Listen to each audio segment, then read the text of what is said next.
시편 제18절. 몸은 왕에게 마음은 부처님께. 인도의 어느 곳에 한 죄인이 사형을 받게 되었는데 왕은 센다라족 한 사람에게 죄인 사형수의 목을 자르도록 명령을 내렸다. 이 센다라족은 비천하였지만 부처님을 신봉하여 부처님의 진리를 터득한 사람이었으므로 사람을 죽인다는 것은 도저히 응할 수가 없었다. 전후 형님은 센다라가 왕명을 복종 안 하는 것을 보고 대단히 화가 나서 너는 왕명을 거역하려는가 하며 호통을 친다. 센다라족은 그렇게 무리한 말을 하지 마라.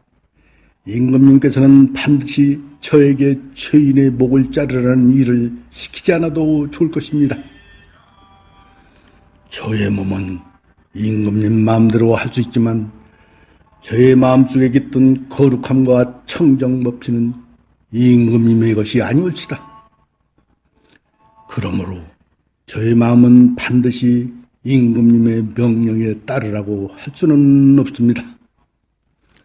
센다라는 이렇게 분명히 말하면서 석존 서가모니 부처님의 가르침을 찬미하면서 이렇게 읊는 것이다. 모든 지혜로움을 갖추신 서가모니 세존의 가르치심은 마음 어지러움을 인도하여 악을 미연에 없애주지만 센다라 왕의 형법은 일이 생긴 사후에 가르치심이시니 괴로움을 당하여 괴로움을 말하니 배반하기도 쉽고 거역하기도 쉽다. 전욱 형리는 센다라가 왕명을 거역하는 것을 보고 왕에게 아뢰니 왕은 그를 불러 추놈한 왕명 불복을 엄히 문책하는 것이다. 센다라는 지금이 왕의 마음을 바른 길로 인도하는 좋은 기회라 생각돼 혼자 기뻐하며 왕에게 다음과 같이 읊는 것이다. 대자대비 부처님은 천지전능하시어 계심이도다. 나는 부처님의 계율을 받들어 삼도구 때를 씻어버리고 열반의 도를 성취하여 벌레 한 마리도 해치지 않는데 어찌 사람을 죽일 수가 있을 수냐. 왕은 그 노래를 틀은치 않고 말하기를 네가 왕명을 거역하여 죄인을 죽이지 않으면 너의 목숨이 없어진다는 것을 알고 있느냐. 왕이 아무리 엄하게 다스려도 센나라의 마음은 꺾을 수가 없었다.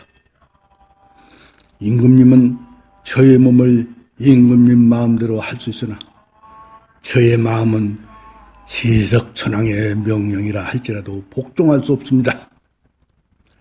센다라가 자신의 소신을 굽힐 줄 모르니 왕은 노발대발하여 신하 옹리를 시켜 그를 죽여버렸다.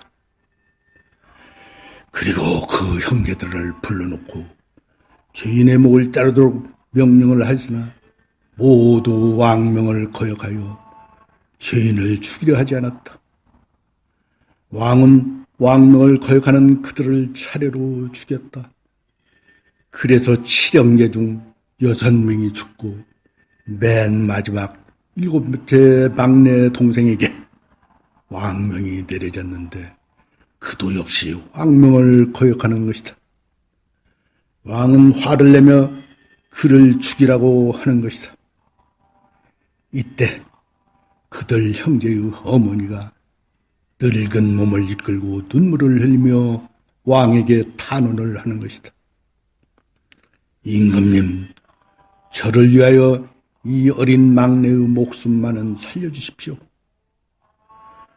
임금님은 이들이 너와 무슨 관계냐고 물으니 노파는 모두 나의 자식들입니다 하니 왕은 아들이 6이나 죽을 때까지는 참잡고 있던 노파가 마지막 하나를 위하여 구명을 청하는 것이 의아해서 죽은 6이 모두 너희 자식들인데 어째서 6 아들이 죽을 때는 잠자고 있더니 막내인 7째 아들만 구명운동을 하니 편애하는 것이 아니냐. 즉 7째 막내만 사랑하는 것이 아니냐고 노파 노모에게 물었다. 노모는 왕의 부름에 조용히 다음과 같이 읊었다. 대왕이시여, 처의 말씀을 들어보세요. 6명의 아들은 도를 닦는 부처님의 제자올시다. 그들이 한결같이 악행을 아니하니 늙은 어미의 마음은 꺼리낌이 없습니다. 자기 목을 내놓으면서 남을 죽이지 않는 불살생계의 부처님의 가르침을 하니 내가 살기 위해 남을 죽이는 것보다 자랑스럽지만, 그러나 7째 막내 아들은 나이가 어리고 아직 불법을 모르는 범부에 지나지 않으니 만약 자기의 생명에 위협을 느낀다면 혹은 나쁜 짓을 생각할지도 모르니 그래서 지금 저는 그를 구하려고 하는 것입니다. 범부는 죽음의 공포를 느끼면 목숨에 애착이 생겨서 미래의 일을 생각지 않고 마침내 나쁜 일을 하는 법. 이러할 때 후생을 생각하는 사람은 오직 현명한 경지에 이른 사람일 뿐입니다.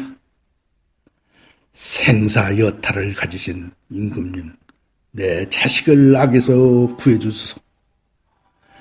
자식의 목숨을 구하기보다는 자기가 죽지 않기에 살인을 하는 악행을 저지를까 봐서입니다. 왕은 노모의 개송을 듣고 대단히 감탄했다. 나는 지금까지 이러한 진리를 누구한테도 들어본 일이 없는데 노모의 말을 들으니 인과의 이치를 보는 것이 등불 보는 것 같이 명약하나요. 그들은 결코 비천한 센다라가 아니라 현명한 성인이다. 몸과 목숨을 버리고 수도한 사람이다. 그러면서 왕은 다음과 같이 읊는 것이다. 세상 사람들은 종족을 차별하여 그 본성의 착함을 보지 못한다. 불도를 지켜서 깨끗함이 진실로 참다운 귀족이다. 그들은 비록 몸은 센다라 천민으로 태어났지만 계율을 지키고 도를 닦으며 일거일동 한 점의 티도 없으니 그야말로 귀족이 아니겠는가. 나는 왕으로 태어났지만 사람 즉 생명을 불쌍히 여기는 자비로움이 없이 극악무도한 행동으로 성현들을 죽였으니 나야말로 정말 센다람도 못한 천인이로다. 왕은 신하들과 함께 죽은 육형제의 묘비를 세워 후히 장사를 지내고 공양을 바치며 그들의 영혼을 찬미했다. 자기의 신명을 굽히지 않고 능히 부처님의 계율을 지키며 착함을 겉으로 나타내지도 않고 불덩어리가 채 파묻혀 있듯 입에 담아 설법하지 아니하여도 선행이 스스로 나타나서 천상의 제석천도 공양을 바칠지니 이야말로 참다운 돈이다. 지켜야 할 계율 때문에 악을 범하지 않고 선을 행하며 몸을 칼로 잘리고 시체는 흙에 내던져져서 피와 진흙에 뒤범기 되어도 대범하게 죽어가는 그 모습 참다운 용기 있는 자로다. 계율을 잘 지키는 자들이여 하고 탄복하며 왕은 센다라의 시신을 3번 오른쪽으로 돌고 무릎을 꿇고 오랫동안 합장하며 공손히 예배했다. 왕과 모든 신하들과 바라문도 풀법에 귀하게 되었다고 한다. 대창업론공에 나오는 말씀이다. 부처님께서 성도 깨달음을 이룬 후 제1성이 일체 중생이 일체 성불인데 귀하고 귀하도다. 중생이 다 부처인데 망상 집착으로 부처를 증득하지 못하고 있구나. 부처인 줄 모르고 있구나. 망상 집착만 넣어버리면 성불인데 그것을 놓지 못하고 있구나. 망상 집착은 탐진치 삼독으로 생기는데 탐진치 삼독을 없애려면 개정의 사막을 닦아야 한다. 개는 생활의 절제를 말하는데 5개, 10개, 250개, 348개 등이 있다. 개를 잘 지켜야 정이 오고 정하면 지혜가 생기는 법. 물에 물결이 사라지면 물이 맑아 모든 사물을 굴절없이 바로 비추는 이치와 같다. 5개 중 불살생계 하나만이라도 잘 지켜도 대단한 경지에 오를 수 있다. 모든 생명을 내 몸처럼 자비심으로 대하는 사람이 도둑질, 사기칠 리 없고 음행할 리 없고 술을 지나치게 마시고 실수를 하거나 거짓말로 남이나 사회국가에 피해를 줄 리가 없는 것이다. 모든 생명은 죽기를 싫어하고 폭행당하기를 싫어한다. 일체 중생 모든 생명체는 시류불성이라 모든 부처의 종자인 불성을 가지고 있다.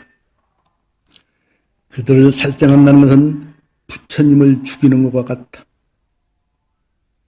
여름철 모기에 물리면 안절부절 정신이 없을 때가 있는데 그때 모기가 팔다리 피부에 붙어 있으면 있는 힘을 다해 손바닥으로 때려 으깨버린다.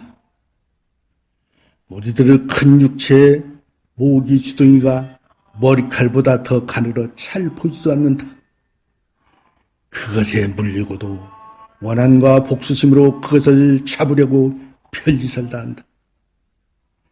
그런데 개나 소나 기타 짐승들을 잡을 때 특히 개는 몽둥이로 때려잡고 불에 끌어 잡는다고 하는데 산채로 때려잡는 것이 그래야 고기 맛이 있다는 것이다.